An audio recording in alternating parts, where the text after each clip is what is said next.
let me ask you this. Aside from the masterpiece figure, what do you think is the definitive official G1 Megatron figure? Combiner Wars? Sure, but if you're a scale nutter, it ain't gonna work. Titan's Return? I guess so, but it's a triple changer, so that may bother some people. Siege or Earthrise? Probably the closest ones yet, but they've still got all this tankable on them. SS86 one might be it, but we'll have to wait until next year for that one. Now what if I tell you that the G1 Megatron figure we've been asking for might exist under our noses all along? So long as you don't mind being a heretic, that is. No, not you! Get your bland ass out of here! Well, greetings people of YouTube, I'm Screaming Star, and today I'll be reviewing the Transformers yolopark AMK Pro Series Generation 1 Megatron.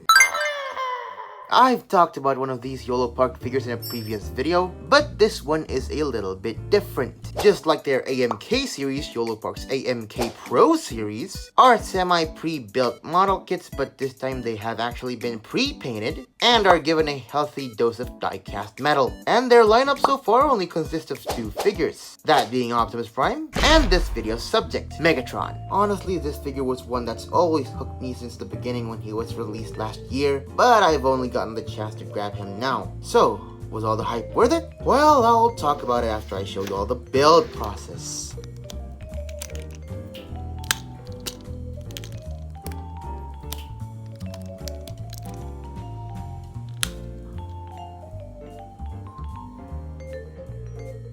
And here's yolopark Megatron completely built, looking absolutely incredible. This thing has a presence that can only be felt IRL. He looks and feels very good. What's also very good is the amount of accessories that you get with this guy, cause wow, that's a lot of stuff. First and foremost, you get his oh so iconic mace that he totally used in more than one episode of G1. Jokes aside, this thing looks fantastic and features some posability. Hinge joint, hinge joint, hinge joint, hinge joint, swivel. Implementation wise, just pop off one of his hands and peg in the mace. You also get his iconic fusion cannon. Peg that into either one of his forearms and that looks menacing as hell. The tip can even extend for reasons. Isn't this usually for his gun mode?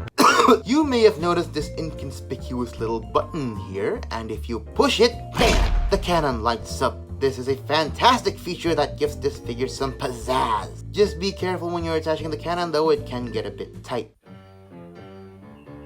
But this cannon ain't the only firepower you get with this guy, because he also comes with his DLC weapons. In other words,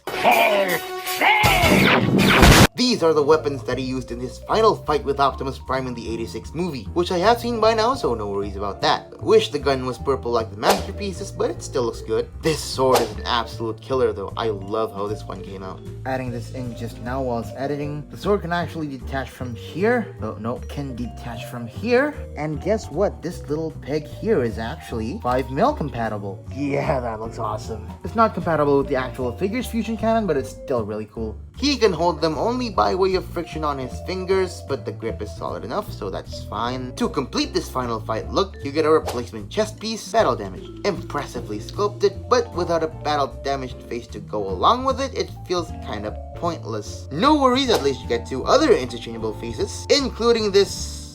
Yep, and the maniacal laugh. Absolutely my favorite face on this guy, perfectly captures his evil persona. To change his faces, simply slip your nail in between this small groove, pop off the face, and pop in whichever one you like. All of these faces look amazing. Now if you detach this barrel on his back, you should be able to access his light up eyes, but sadly my batteries died out, so I wouldn't be able to show that in video form. Here's some pictures though. If they do run out on you, the instructions say that you'll need a couple of CR927 batteries, so have fun finding them. Just like how Megatron had fun trying to find this key to Beta Sigma. Not an important accessory, but it's the MacGuffin to my favorite pair of episodes of G1, so I kinda appreciate its inclusion. Die-cast metal too, nice. Last but not least, you get a display base. Minor assembly is required, and it features a standard amount of adjustability. It works alright. I actually think it looks better for chug figures, but I'm still very happy that they included this stand at all. Okay, holy crap, that took a while. The amount of accessories here gives you a ton of options for play and display, and I really do enjoy them. Wanna know what else I enjoy about this purchase? Well, the actual figure itself, of course, you silly Billy. Wow, does this figure look stunning. Design-wise, it's G1 Megatron through and through. Barely any liberty has been taken here sculpting-wise, which is neither a good nor a bad thing. It's simply what this figure is trying to be.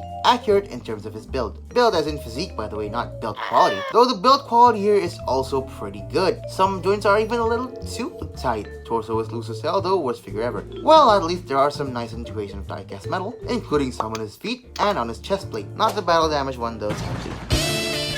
I can see how someone who's not a big fan of the tune design may have a problem with this, but as a fan of said design, I definitely vibe with this. Now, I may not be singing the same tune if it wasn't for this figure's absolutely gorgeous paint application. I am a huge fan of metallic paint, and this figure pulls it off tremendously well. Technically not tune accurate, but man, does it make the figure look so much better. Look at this guy and compare him to the red version. You tell me which one looks better. Not to mention all these little scratches to simulate battle damage, adding some nice visual breakup from the Sea of Silver. In general, this figure offers a ton of little details that break up said sea even more. Special shout out goes to the midriff section. Kinda makes me want them to repaint this guy in his toy colors. That'd be awesome to see. I won't buy it, but hey, I'm sure a lot of people will be pleased. And what's also pleasing about this figure is that he's got some fire posability. Posability on this guy is overall pretty darn fantastic, but I do have a couple of nitpicks. The head is on a ball joint, can't quite look up as much as I wanted to,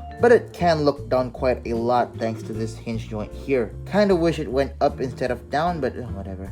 360 at the shoulders, move out that far. Butterfly joint, really nice. Bicep swivel, really deep bend at the elbow on a single hinge. Wrist swivel, hinge joint at the thumb. Hinge joint at the index finger and the rest of his 3 fingers. And there's a hinge joint here that goes inwards. I really don't like this hand design. They look a bit too flat and big for my taste. Also, this thumb can just completely unalive itself. Slight ab crunch, and that is helped by a hidden joint here in the waist. Can crunch back that far. Diaphragm pivot, which again is kind of loose. Waist swivel. Front skirts and side skirts can move out that far, allowing the legs to kick forward that far, back that far. He can do the splits. Really wish these hips were on drop down hinge joints. That's a slight missed opportunity. Thigh swivel. Double bend at the knee. Goes in all the way. Ankles move down that far, up that far, ankle swivel, ankle pivot, and finally a hinge joint at the toe. The amount of posability here is pretty much what you would expect from a standard non-transforming action figure. And to see what he's truly capable of, let's check out this Strike a Pose segment.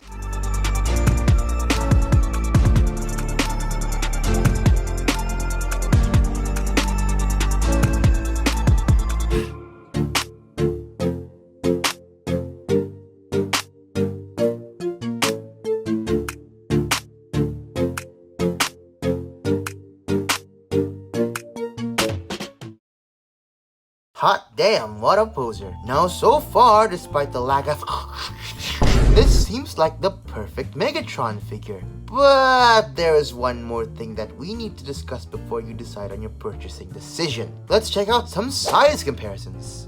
Here's Megatron next to Studio Series 86 Hot Rod. Whilst I do think Megatron looks a bit too big, I still really like how this looks. Here's Studio Series 86 Ironhide. Such heroic nonsense.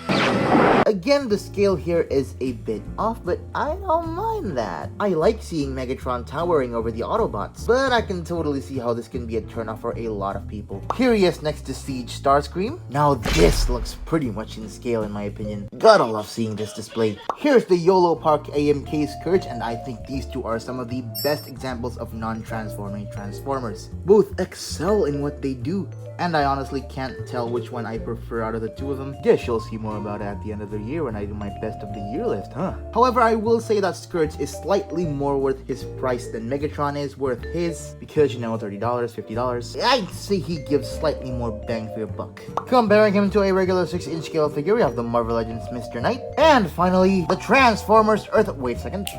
Yeah, that's more like it. The Transformers War for Cybertron Earthrise Megatron. The YoloPark version absolutely abolishes the Earthrise one. Literally, the only thing he has is the fact that he transforms and his size. And when that's the only good quality a toy has over its competition, I don't think that's a win in my book. Plus, just look at these uranium thighs. Pathetic. It's fine if you like it, I just like this one a lot more. And there goes my review for the YoloPark AMK Pro Series G1 Megatron. Man, oh man, am I in love with this figure. He just has a presence that can only be felt in person. He looks fantastic, feels good, tons of play options here. I definitely consider this as my definitive G1 Megatron figure. But then again, I'm someone who doesn't mind on transforming Transformers, nor care about scale too much. All I'll say is, if you like the character, if you like posing action figures, and if you like Transformers but don't mind them not transforming, you're going to enjoy this figure a lot. It's very much worth every penny. And I, for one, am patiently waiting to get their Optimus Prime. Thank you so much for watching this video, and if you have enjoyed it, feel free to leave a like and a comment. Don't forget to subscribe, and hopefully I'll see you all next time.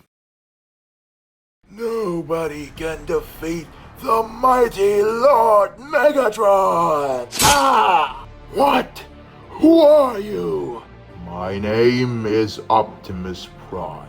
One shall stand, all shall fall.